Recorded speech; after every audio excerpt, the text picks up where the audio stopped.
In today's Your Healthy Family, as we continue through Prostate Cancer Awareness Month, it's a good time to cover the basics of what the prostate is. Let's face it, unless you went to medical school or have a good understanding of human anatomy, most guys simply know it's down there, and we don't like to talk about it. The prostate is mostly a reproductive organ in men, so women don't have to worry about it. It is also part of the urinary tract, so we do urinate through the center of it. Where exactly is the prostate located? I do have a model just to kind of show you the anatomic location.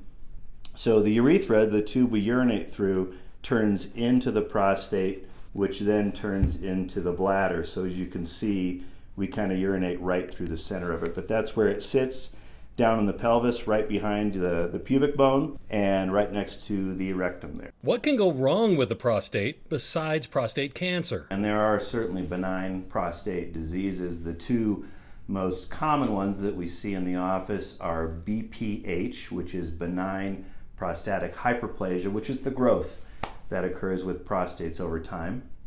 And that can cause urinary symptoms, urinary changes.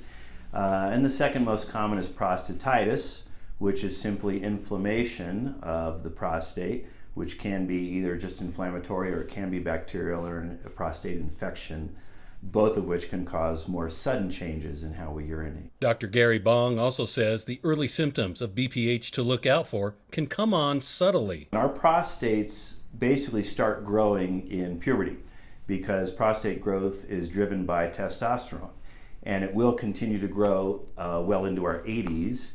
And I frequently tell patients that the prostate is like a donut, and we urinate through the donut hole. And as our prostates get bigger, if they just get bigger on the outside, not that big of a deal. If they get bigger on the inside, and that donut hole slowly starts to get smaller, that does put pressure on the system. So guys will start to notice a slower stream.